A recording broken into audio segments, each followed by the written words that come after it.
Hey there, it is Faith Talk Live. I'm Rick Probst. And I'm Dan Ratcliffe. All right, Dan, we have a legend, in front of us. And listen to him chuckle like we're making a joke. It's the truth. Yes. Bob Lepine is with us. And Bob, you hear his voice all over in stations everywhere. I know with Alistair Begg and Truth for Life. He started off going to law school in Tulsa, and he decided to hit the big time and get into radio, and we're so glad that he did. Law, I'm going into radio. Do something constructive with my life, right? Yeah. He's also a teaching pastor at Redeemer Community Church in Little Rock, Arkansas. He's got a new book out, Build a Stronger Marriage, The Path to Oneness. Bob, it is certainly a pleasure to have you today. How are you? You know, to be on with Rick and Dan, this is the highlight of my week. I was going to say month, but I've got a few other things going on this month that probably bump you guys out. Now, if you're watching Facebook Live or YouTube Live, the studio's in construction. If you're a man, it's okay. If you're a lady, he's working on it. I am. You can see the sound panels behind me. I made it acoustically. All you need. That's a right. Sound foam. See, I've got some right here. A little sound foam. That's there all you go. need. But the aesthetics, I don't look like I'm on the beach the way Dan looks like he's on the beach. Yeah, if only I were. I know. Okay, let's meddle a bit, Bob. Marianne comes by, sees your studio, and does she go, throws up her hands, or is she just kind of, well, it's my husband? There's a door on the studio, and there's a lock to it, and there's a reason there's a lock on the door, so that I don't have to face any of that wrath of Marianne. Now, speaking of which, we're talking about building a stronger marriage today. Right. A book that Bob has written. It's called Build a Stronger Marriage, The Path to Oneness. It's part of the Ask the Christian Counselor series that's just come out. I was telling Rick beforehand, we need to get this whole series because there's some great stuff in it. And so it's so awesome that you've been a part of that. And of course, you go, well, why Bob for marriage? Well, he's worked with Dennis Rainey. He's done a lot of stuff. So talk about what led you to write Building a Stronger Marriage? Well, after 28 years on Family Life Today, sitting across the table from the leading experts on marriage in the world and getting a daily dose of their input, I thought I've learned a few things. Mm-hmm. And then spending now 15 years in pastoral ministry, where I've been face to face with couples in our church, outside of our church, couples who are experiencing challenges and difficulties. I wanted to put together a book that couples could use with other couples, or a mentor couple could use with a couple that's maybe going through, not couples who are in crisis, but couples who need a wheel alignment in their marriage. Mm-hmm. Or this could be, you guys have seen the book, it's 100 pages, it's 17 chapters. So each chapter is about 4 pages long. There's a project at the end of each chapter for couples to do. This could be 17 date nights for couples where you go out, you read a chapter, you do the project, and then you go home having done a little adjusting in your marriage. And that's what I hope this book will do, help couples make those little adjustments that can actually produce big results in a marriage relationship. Bob Lepine with us, teaching pastor at Redeemer Community Church in Little Rock. New book, Build a Stronger Marriage, The Path to Oneness. Bob, when you sat down to put this together, a lot of experience, I would imagine, in this book with you and Marianne. You've been married for so long, you have children. I think you even have grandchildren, if I remember correctly. And I love how you say an alignment, because most people think that marriage counseling or adjustments is more than that. It's like, this is going to take years for a change. Why focus on just the little adjustments? And did you glean from other people? I know you said Dennis Rainey, but did you kind of lean more with more stuff that you've gone through? Well, first of all, on the question of adjustments, you guys both own cars, and if you do the preventive maintenance on the car, then the chances for a breakdown diminish. Yeah. If you address the rattle you hear when you first hear it, you can save yourself thousands of dollars rather than going, well, I hope that goes away. if you deal with that red light on the dashboard when it comes on, rather than putting tape over it and thinking, well, that fixed that. Okay, now you're stepping on toes, Bob. The tape works, okay? This is how a lot of people deal with issues in their marriage, is they put a little tape over it and go, well, I hope that goes away. And what happens is it doesn't go away. So I wanted this to be a diagnostic manual where couples can sit down and say, you know, we've heard a little pinging in that part of our marriage. Let's move in, let's lean in and see if we can make the small adjustments necessary so that we don't have a catastrophic failure down the road. I think preventive maintenance in a marriage is the thing that's so often overlooked. We just think, well, we're supposed to just be doing well. Well, if you plant a garden and just hope it will take care of itself, you go back a few months later and there are weeds all over the place. Yeah. And we've got to do the same thing in our marriage. We got to be pulling the weeds, and we've got to be cultivating the marriage relationship. Related to the question of our own personal experience, you read the book, there are stories from our marriage that are in the book, things we've learned and experienced over the years. There's a lot of learning I've gotten from, again, sitting across from couples who are in a tough spot. I remember, for example, one night being with a couple, and the wife was very frustrated with her husband's activity and behavior.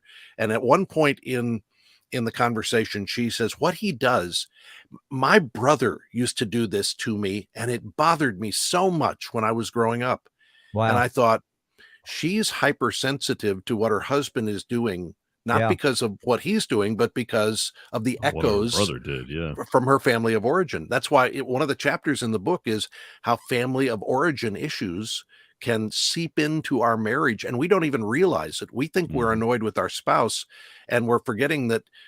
Here's another example. A husband will say to her, or a wife will say to her husband, you know, have you ever thought about doing that this way?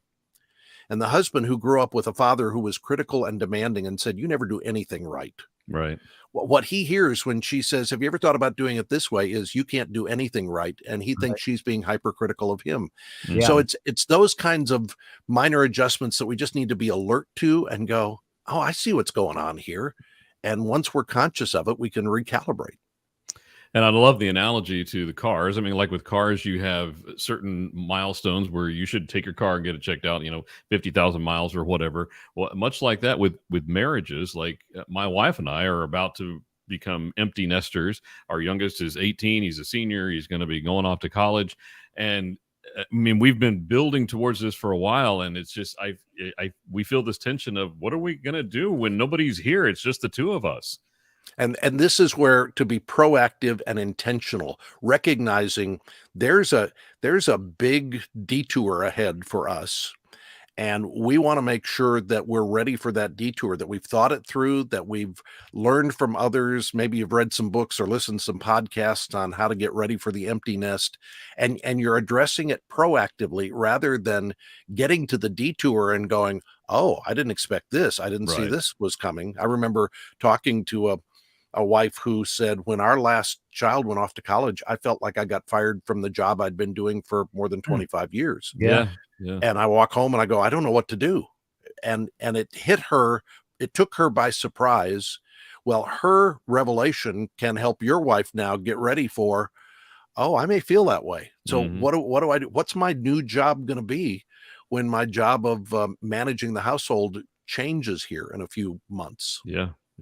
Bob Lepine with us, Build a Stronger Marriage, the path to a oneness. And Dan's going to be empty nester with Kathy. And I think I'll just take the two boys that are still living at my house. There you go, Dan. We won't be empty nesters anymore. There we go. I would love to see that conversation with Kathy when that happens. Yeah. Bob Lepine with us. Let's talk about the book. Bob, you've put so much in this book. Is it a book that you could say, okay, I've got everything of marriage in there, it's good to go, or is there something that you could later on have book two? What's going on in your mind? Well, there's so much to say about marriage. I didn't realize this when I first started working at Family Life back in 1992. I thought, the Bible only has a few passages that talk about marriage. There's Ephesians 5. There are a few verses in Colossians 3. Genesis 2 talks about it. Song of Solomon has some things to say about intimacy in marriage. Mhm. But once you get past those, it's like, what do you have to say about marriage? And then I realized that when Jesus was asked, what is the greatest commandment? And he said, it's to love God with all your heart, soul, mind, and strength. And then he said, there's a second one that's like unto it, love your neighbor as yourself. And the people standing around said, well, who's my neighbor? And he tells the parable of the Good Samaritan. And the point of that parable is your neighbor is the person nearest to you in need. That's who you're supposed to serve. And I thought, well, who's the person nearest to me in need most often? Wow. That's my wife. That's good. And so all of the law and the prophets is summed up in love God and love your neighbor. My wife is my neighbor. The Bible has a lot to say about how we love our neighbor, about the one another's of Scripture, about how we forgive one another, about how we exhort one another, how we admonish one another, how we care for one another, how we encourage one another. There's so much of that I had applied to how we get along in the church, but I'd never stopped to think, well, this is how we should be getting along in our marriage relationship. There's a lot to say about marriage. This book is just a slice of how we can look at trouble spots in our marriage and how we can make those adjustments in those trouble spots. Love it. Hi. And I love the subtitle, which is The Path to Oneness, because so often husbands and wives have two things and they go further and further apart, and it's not one at all. And God has called in a marriage to be one. You come together as one flesh. That's what Genesis 2 says, that the two became one. That's not just the sexual union, although that's part of it. That's the consummation of the spiritual union, the emotional union, the coming together soul to soul in a marriage relationship. And Dan, you're exactly right. The natural drift in every relationship is not toward one another. It's away from one another. We're not moving closer. Unattended, we will drift apart. And I think we can say that there's an enemy who wants that to happen. So there is somebody who is actively working on trying to bring isolation and separation in your marriage relationship. And that's why we have to be putting on the armor of God, fighting against the enemy and pursuing what God put us together for. And that is the oneness of a marriage relationship. Yeah. Love it. Bob Lepine, Build a Stronger Marriage, The Path to Oneness. I love the love your neighbor revelation that you just shared. See, you're not just another pretty face, Bob. Or a pretty voice. I mean, come on. Yeah, the pretty face part was established years ago that I wasn't that. So that's why I went into radio. We all have faces for radio. Yes, we That's do. right. Go to redeemerlr.org, and you can find out more about Bob's ministry there. He is teaching pastor at Redeemer Community Church in Little Rock. Check out the book. Follow him on Facebook. And when you can, check out his opens and closes. You're still doing Alistair's open and closes, right? My greatest hit these days is truthforlife.org or call 888-588. There you go. You say it in your sleep, don't you, I do. Bob? That's right. Bob, we love what you're doing. Always have. We'd love to get you back. You're a gem to the body of Christ. We appreciate you and all that you do. Blessings to your family. Mary Ann and the folks there, your team there at the church. We got to take a break. We'll be right back. I'm Rick Probst. And I'm Dan Ratcliffe. This is Faith Talk Live.